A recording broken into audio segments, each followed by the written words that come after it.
Hail Internet, it's Matt here for the Dork Lords. If you're new to the channel, welcome.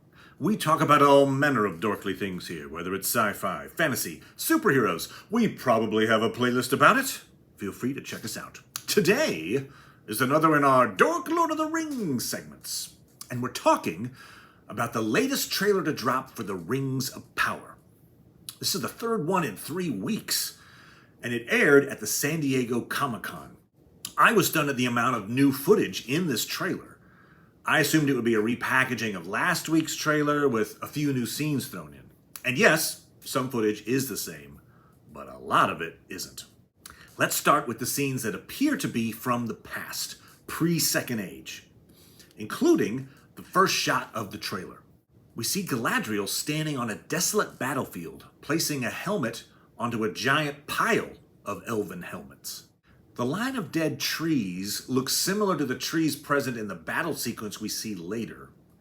I think this is an homage to the Hill of the Slain, which was created after the Battle of Unnumbered Tears. Best battle name ever. Here's a description from the Silmarillion.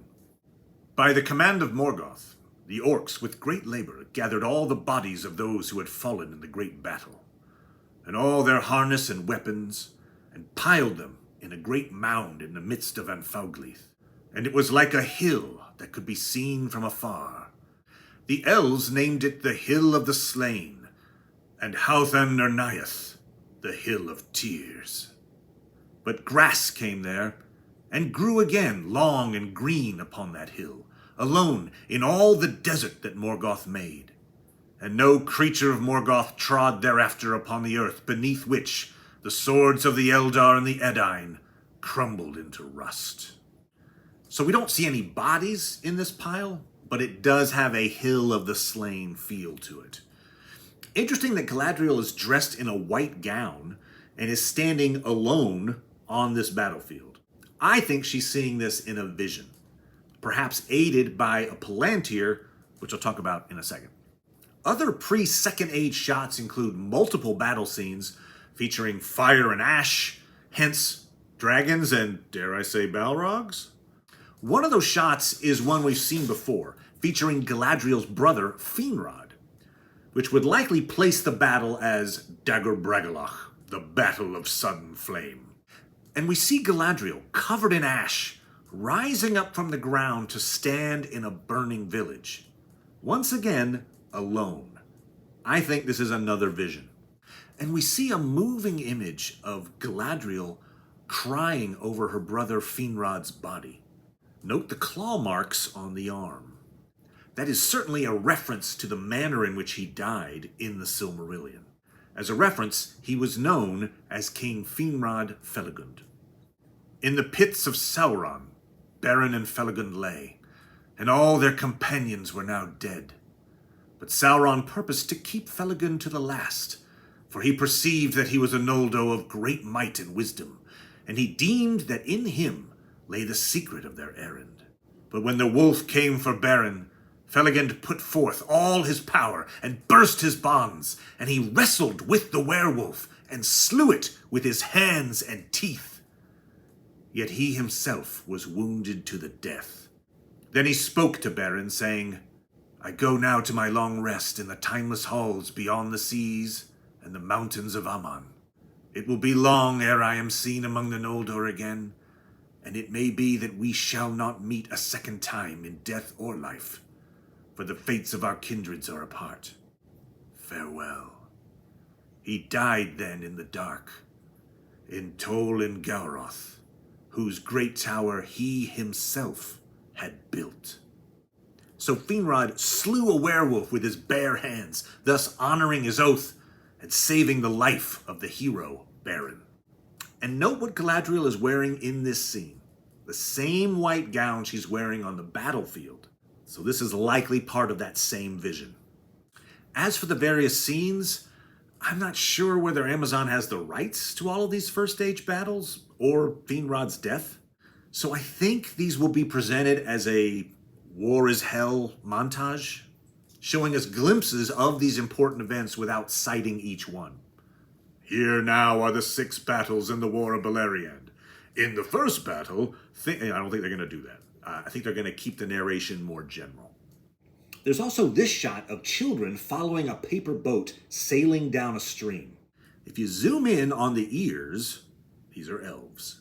Could this be a young Galadriel during the years of the trees? In the books, she has 3 brothers, all of whom are slain in the First Age. Note, there are 4 boys and 2 girls in this shot. Could the 4th boy be the rumored brother who will become the villain Adar? We'll see. The last definitive pre-Second Age shot comes from a video shown in Hall H. It wasn't part of the trailer. It's an awesome image that shows the shadow of Morgoth destroying the trees of Valinor. We don't get the spider Ungoliant in this shot, but it's an artistic way to portray the tree's demise. Now let's turn attention to Galadriel's mission up north. As was observantly pointed out to me in the comments from last week's trailer video, Galadriel's team could be heading to Utumno, Morgoth's abandoned fortress that is likely in that region. I think that fortress is the object of their search. We see them inside a giant abandoned structure, likely Utumno, and they find what may be an anvil carved with an image that looks like a trident. This is likely where they get attacked by the ice troll that we've seen in earlier trailers. Interestingly, we see this chunk of ice fly in their direction, but it appears to contain a body. I think perhaps cold is being wielded as a weapon in this place, hence the reason the trident symbol is shown freezing over. What does the symbol represent? I think it might be Morgoth's crown. He had the 3 Silmarils placed into an iron crown that he wore until he was defeated, and the crown was turned into a collar for his neck. Many depictions of Morgoth show him sporting the gems on a 3-pronged, trident-shaped crown. So that's my guess. We get more evidence of Galadriel on Numenor. We get the white tree Nimloth shedding its petals, a bad omen I mentioned in the last video. Miriel has a warning for Galadriel and gives her access to a Palantir. The Palantiri that ended up on Middle-earth came from Numenor, so it does make sense that they were used on the island. The stones were actually a gift from the elves to Elendil's father, Amandil. And I suppose if anyone knew about the Palantiri, it would be the daughter of Tar Palantir, though he was not named for the stones. The phrase means far seer, and he had the gift of foresight. Hence the prophecy about the death of Nimloth. And I have to point out this domed structure next to the tower. We're definitely in the capital city, Armenelos. Is this the temple to Melkor? Has it already been built at this point? Here's a description of the temple from the Silmarillion, and note its connection to the tree Nimloth. But Sauron caused to be built upon the hill in the midst of the city of the Númenóreans, Armenelos the Golden, a mighty temple. And it was in the form of a circle at the base. And there the walls were 50 feet in thickness, and the width of the base was 500 feet across the center. And the walls rose from the ground 500 feet, and they were crowned with a mighty dome. And that dome was roofed all with silver, and rose glittering in the sun, so that the light of it could be seen afar off. But soon the light was darkened, and the silver became black. For there was an altar of fire in the midst of the temple, and in the topmost of the dome there was a louver, whence there issued a great smoke. And the first fire upon the altar Sauron kindled with the hewn wood of Nimloth, and it crackled and was consumed. This image does look like that temple. Perhaps it's currently a temple worshiping a different entity, and it gets repurposed once Sauron arrives. We see Galadriel doing the heroic forearm handshake with someone wearing reddish scale armor and bracers with metal links. That armor is worn by Halbrand, so she and Halbrand are making an alliance. Also, it appears Halbrand is riding next to Galadriel in this cavalry charge. Which begs the question, where is this taking place? Is there anything on Numenor requiring a massive cavalry attack? I'd say no. Let me show this image before I give my theory of the storyline. Here we see ships exploding on a harbor.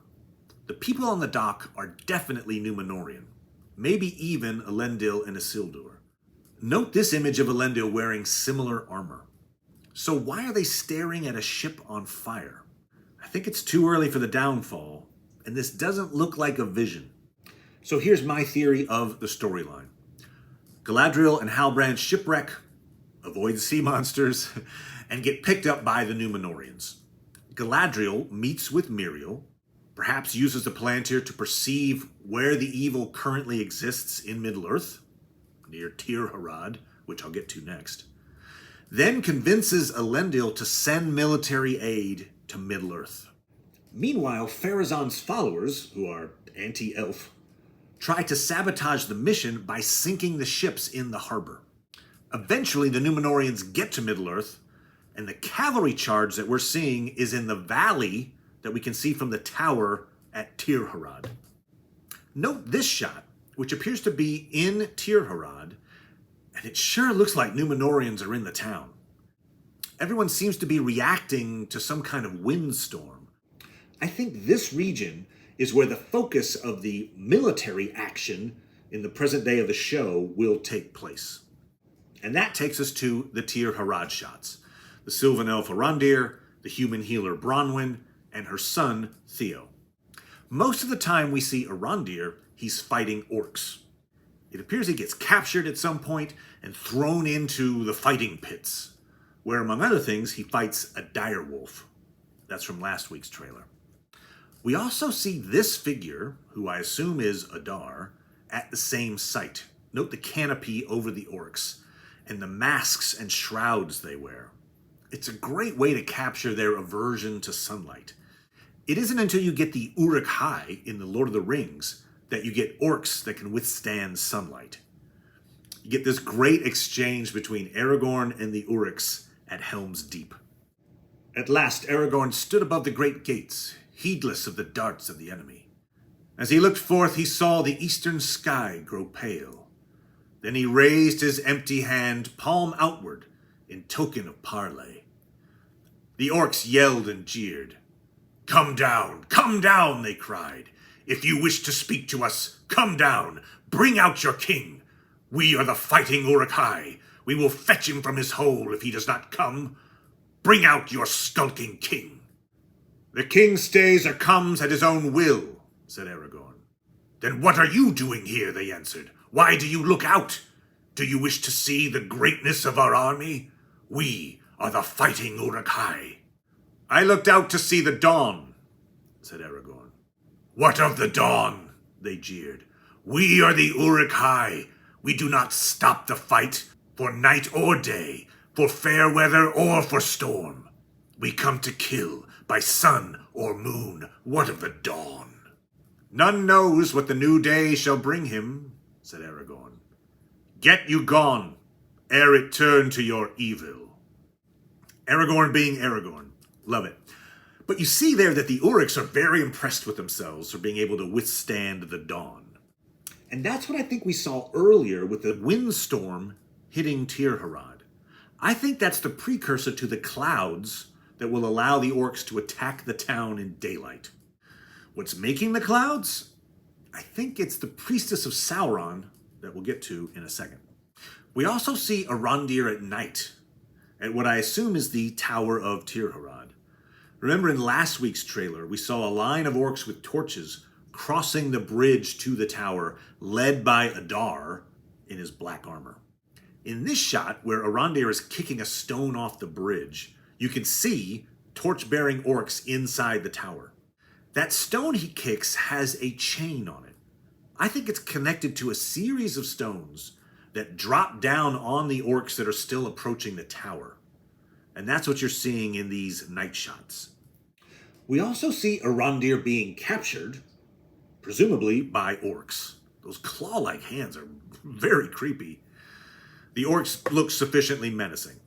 This probably leads to Arondir in the fighting pits. And this image from a previous trailer shows him with a chain on his leg, seemingly in a pit, leaping with an axe towards a very familiar canopy.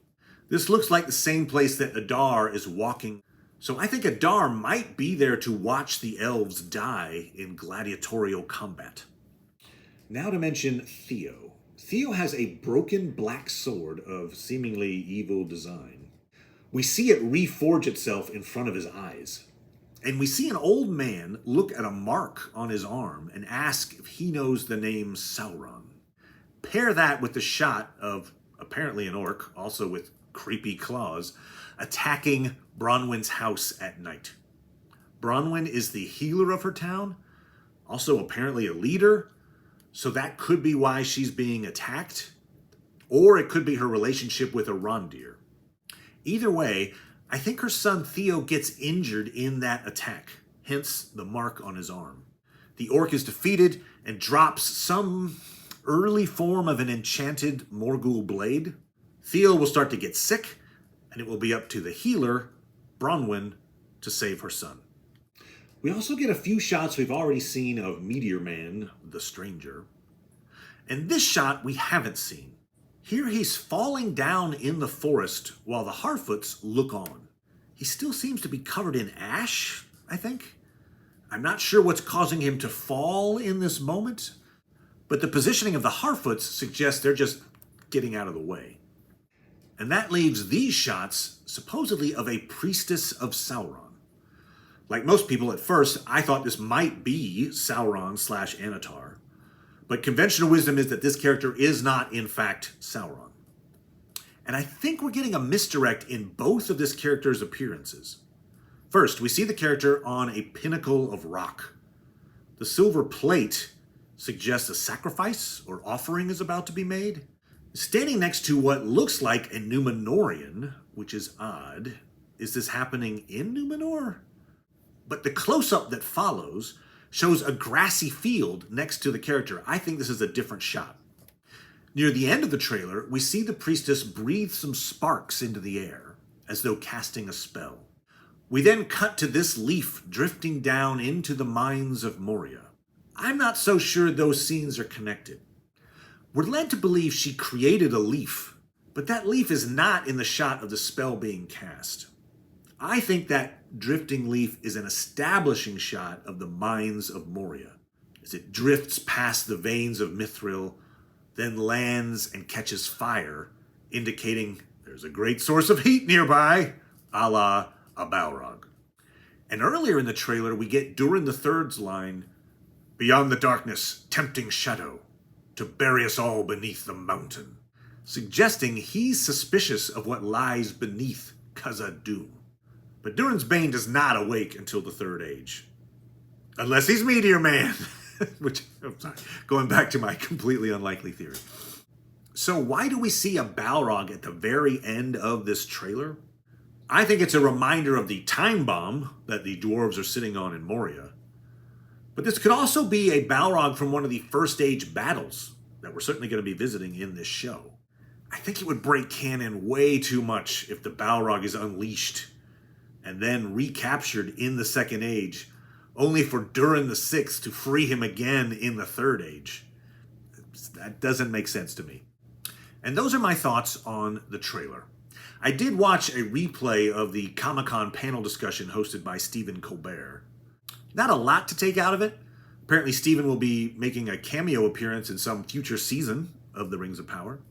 Stephen thinks that Meteor Man is either Gandalf or Sauron, which based on the comments I've read is your opinion out there as well. The biggest fact they let slip is supposedly that Galadriel's armor is a gift from someone. Not sure who that would be. Perhaps our talented craftsman Celebrimbor made her a gift of armor? Or, leaning into theory time, maybe it was crafted by Adar in happier times. He has seemingly crafted a black suit of armor in the elven style, so he has some skill in that regard. I guess I was most affected by what I didn't see. I was hoping to get an appearance or a reference to Círdan, Celeborn, and or Celebrian. And I didn't catch any news on those very important characters. Based on Galadriel's journeys north and to Númenor, I think the show is delaying her meeting Celeborn and having a child until later seasons. canonically, should she already be with Celeborn? Yes. And Celebrian is born early in the Second Age. But along with Círdan, those are characters who should certainly be in this story. Not only because of their part in it, but because Celeborn and Galadriel are one of the few elven couples we get to see. And their daughter then goes on to have a relationship with Elrond. So it just makes sense in a 50-hour story to show some of these Tolkien-established relationships.